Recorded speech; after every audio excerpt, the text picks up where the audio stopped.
This is the Ultra Running History Podcast. I'm your host, Davey Crockett. Thanks. Walks and runs across Death Valley in California during the hot summer started as early as 1966 when Jean-Pierre Marquand from Nice, France accomplished a 102-mile loop around the valley that included climbing two of the highest mountains. This started a Death Valley hiking and running frenzy in the lowest and hottest place in North America.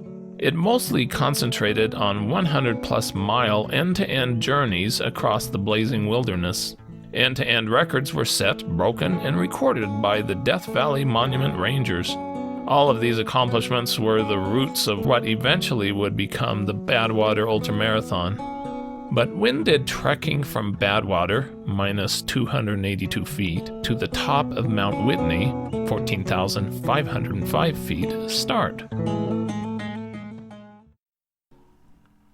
Albert Arnold of Walnut Creek, California, a World War II veteran, was a health club director who once weighed 300 pounds before he decided to commit himself to fitness. For several years after he had heard about Crutchlow and Beale's 1973 run, he had a goal to run from Badwater solo to the top of Mount Whitney. He had tried and failed 2 times. The first time only made it 18 miles because of severe dehydration, and the second time he hyperextended his right knee after 50 miles when trying to shortcut across Devil's Golf Course. In August 1977, he made his 3rd attempt. Arnold was confident this time and knew how to fuel, pace, and cool his body. He was a big guy, 6'5" and 200 pounds, and wanted to run across the valley without any pacers. He knew what endurance was all about. When he was in college in 1951, he and his friends set the world record for teeter-tottering, going up and down 45,159 times for 3 days and nights. Arnold started at 5 a.m. on August 3, 1977, at a careful, slow pace. He said, "It wasn't important for me how fast it was going to be. I just wanted to complete the darn thing. That's all. I wanted to enjoy it and share the experience with everybody I came in contact with who stopped along the road." He stayed on the main road, traveling with a support car, using the future Badwater Ultramarathon format. I was excited about the beauty and fantasizing about the old prospectors, the Indians, the battles that might have been fought, the people out here struggling or perishing maybe, within a few feet of where I was running.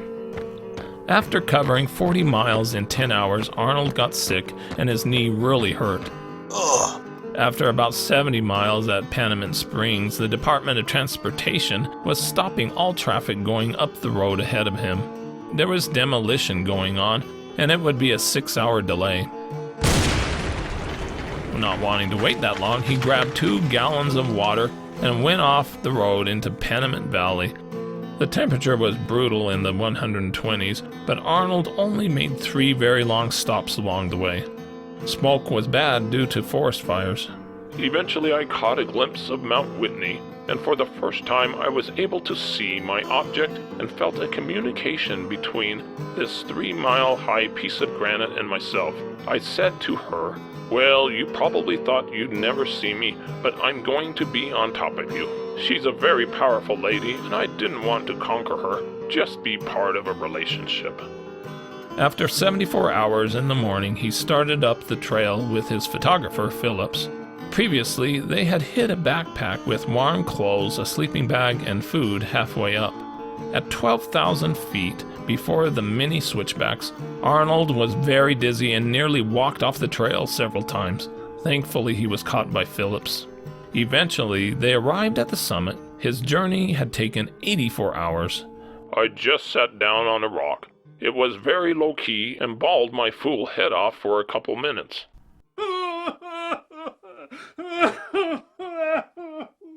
They didn't spend much time up there and started the trek down. Phillips unwisely bounded down fast ahead to share the news. When Arnold reached the hiding place, the backpack had been stolen. It's stolen and I know it. He had no choice but to use a survival kit and huddle in a plastic lining for the night. He was able to hobble down the rest of the way in the morning, taking time to immerse a swollen leg in icy streams. Al Arnold had clearly demonstrated it was possible for a solo runner to make the Badwater to Mount Whitney run.